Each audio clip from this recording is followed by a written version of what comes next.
when we last left our two characters here, remember that Varen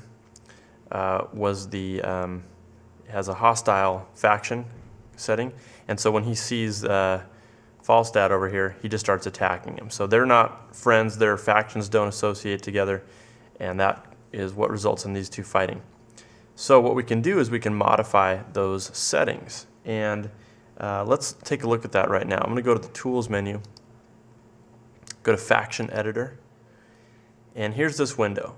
And these two colored areas, red and blue, represent whether or not the characters are kind of at the extreme levels of their hostility. Over here I have a list of the different factions that are here by default, and then I can add or remove a faction, and that's what we're going to do next. So let me click on the hostile faction. Okay, let's explain what this means. Down at the bottom you see each one of the 5 factions, and then the player character for comparison. So we're looking at the information for the hostile faction. So when a hostile character encounters another hostile character, the value here is set at 100, which means they're totally friendly towards each other.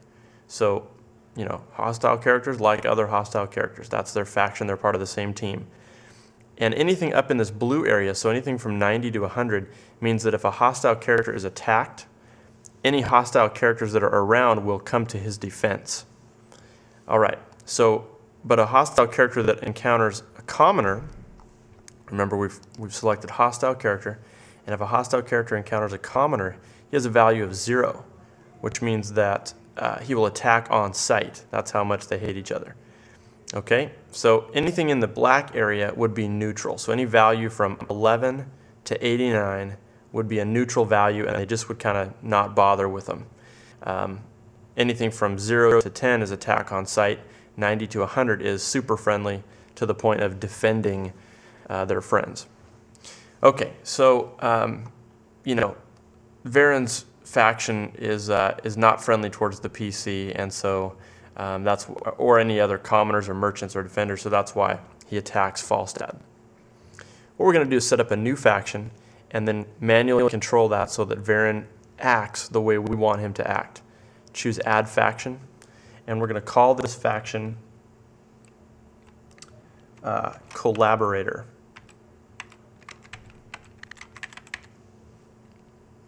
We're going to set the parent faction for this one to be the Merchant class. So what that means is the Collaborator faction we just created will start out with all of the values and settings that the Merchant class has. Click OK, and here is the Collaborator class. And we can see that the Collaborator is friendly with other collaborators, other defenders, with merchants. With commoners, they have a 50% rating, 50 points or whatever, and so they're neutral. With hostile characters, they are enemies of hostile characters, and with the player, they're neutral. Okay, so we can alter this. In this case, we're going to add Varen to this faction, and we don't want, let's suppose that Varen was inside a mine with goblins. They're on the same team, sort of. He's collaborating with them, so we don't want any goblins attacking Varen if they were to come into contact. So that means we need to take the hostile faction, which is what the goblins would be part of, and drag that up, you know, somewhere where it's not going to be affected. So anywhere in the neutral area would accomplish that task.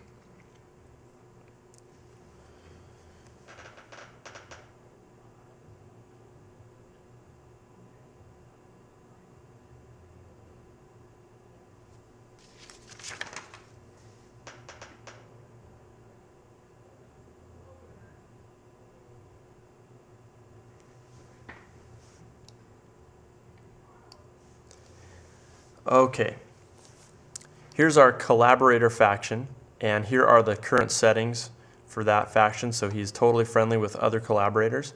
He's friendly with defenders and merchants. With commoners, he's neutral. He won't attack, but he won't help them if they get attacked. And with the player character, same thing, he's neutral. With hostile characters, a collaborator would be aggressive. So if they were to see a hostile faction character, they would attack them on sight. Remember that Varen is going to be a part of this class. And right now, hostile characters like goblins or any other bad guys are hostile towards collaborators. We can see that right here. They have a 0 rating. So if a goblin or other hostile character encounters Varen, if he's a collaborator, they will attack him on sight. Let's change that. Let's drag this up to 50. What that means is, if a hostile character encounters Varen, who's a collaborator, the hostile characters will not attack. They'll treat him as a neutral party. Okay, if you don't like using the graph numbers, you can click to the Advanced tab, and you can modify these numbers just by clicking in there and typing in new numbers. Okay, we're going to leave that alone for right now. Go ahead and save your work, and then, oh, I'm sorry, not yet. Okay, so we've saved that. Now we need to set Varen to be a part of that faction. So we're going to go into the Custom, Special, Custom 1, and here's Varen's blueprint. So we're going to right-click on this and choose Edit. We don't need to edit a copy because he's a custom character. We want to actually edit his values directly. Click Edit.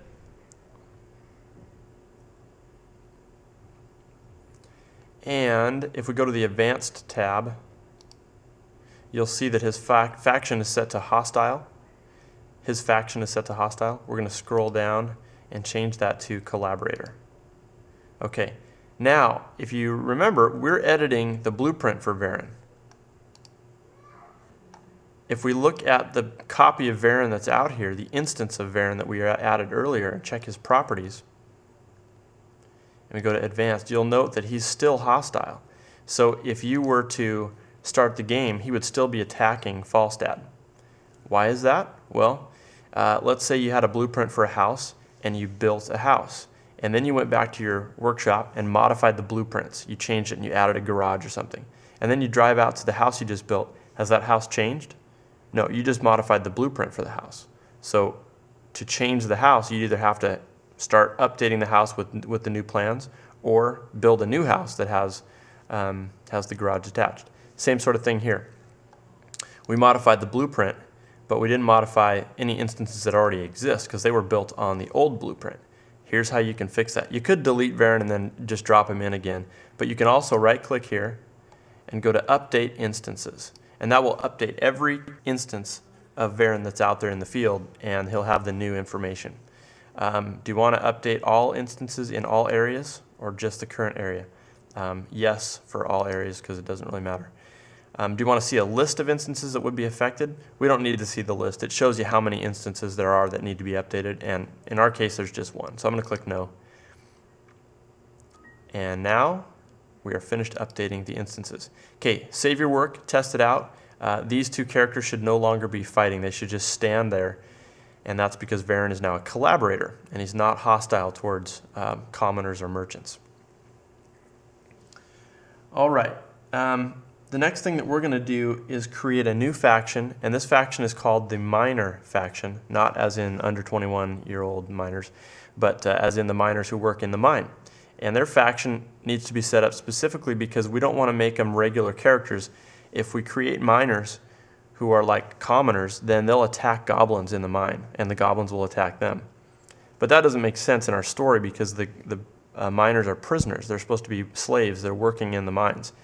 So even though, according to the story, miner characters should be totally hostile towards goblins because they don't like their captors, for the purpose of the game to work the way we want it to, you have to control the behavior. And so that's really what the faction tool is for. It's for controlling your NPC's behaviors. Okay, let's go to the Tools Faction Editor again. We're going to add a faction. We're going to call this one Miner, M-I-N-E-R, and we're going to base it off of commoner this time. And that's because the miners are essentially townspeople that work in the mine, so they're kind of like commoners. Click OK. And then we're going to go to the hostile faction, and you'll notice we're getting too many names down here, and that makes it hard to read. What we can do is turn off some of these. So I'm going to turn off commoner and merchant and defender, and that cleans it up a little bit. Okay, we're looking at hostile characters like goblins. Hostile characters should not attack minors. So we're just going to bump this up just into the neutral area a little bit to a value of 15. Now the goblins will leave the minors alone, but minors will still attack goblins. So when we click on the minor tab, we can see that minors are hostile towards hostiles. So we need to drag this one up as well to 15. So if you're paying attention, you'll notice that just because one faction is friendly towards another doesn't mean it has to be going both ways. But in this case, we want the goblins to not attack minors, and we want the minors to not attack goblins. So that's what that's for. Click OK. And the next step is to create a character that is a minor, a new blueprint that we can use to place minors in the mine. We're going to go to the wizards, creature wizard, click next, choose a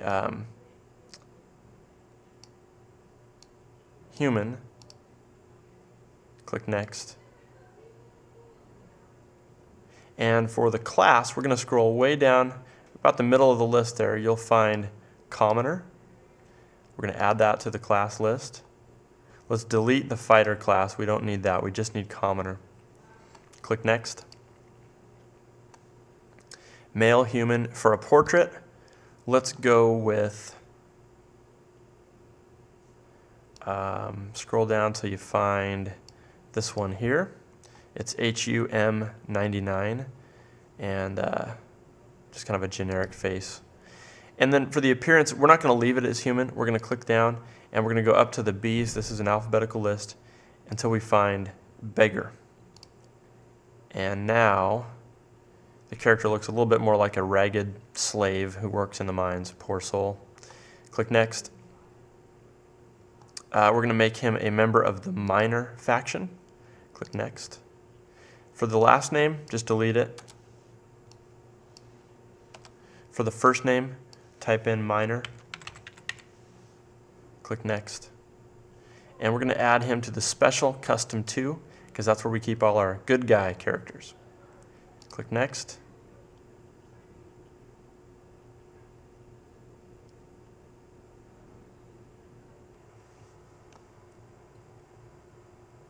Once he's been assigned to Special Custom 2, click Next.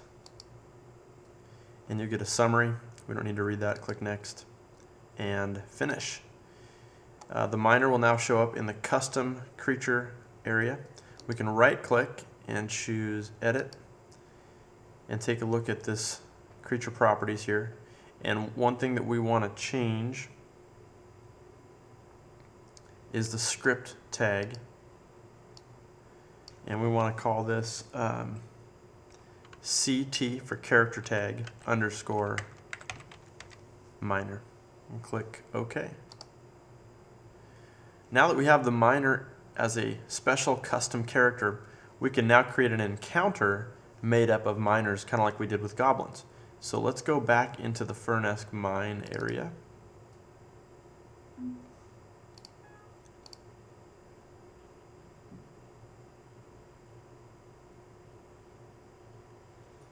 And we're going to create a new encounter. But we're not going to do it the way we did it last time. We are going to use the encounter wizard. So go to wizards, encounter wizard. Down in the special category, you'll see now we can go to custom 2, click next, and we'll have the list in the custom palette here where we can find the miner character. Click this button to add him to the list. Don't worry about adding more than one. We're just telling it what character settings to use. So this is the type of character that's going to be involved. Click next. And we will name this encounter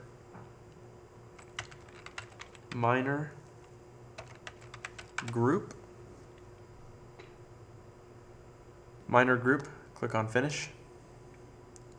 And now we are set. So now this shows up in our list of possible encounters. So we'll paint encounter, click on the miner group, and then let's do a trigger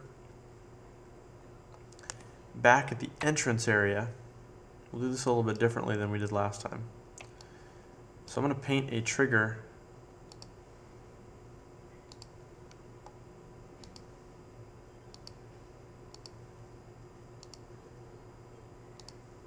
I'll double click here to finish it. So the character has to cross this area if they're going to explore the mine in any direction. So even if they cross over here, this encounter will be triggered. Now the spawn point, we won't do it right there. We'll do the spawn point back over here. Basically what that means is when the player begins to explore the mine, miners will be generated in the mine shaft area.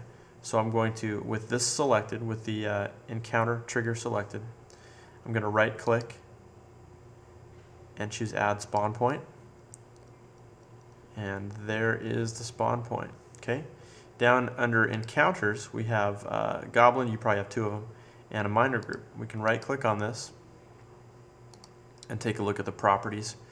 And minimum creatures is 2, maximum is 4, the difficulty is easy.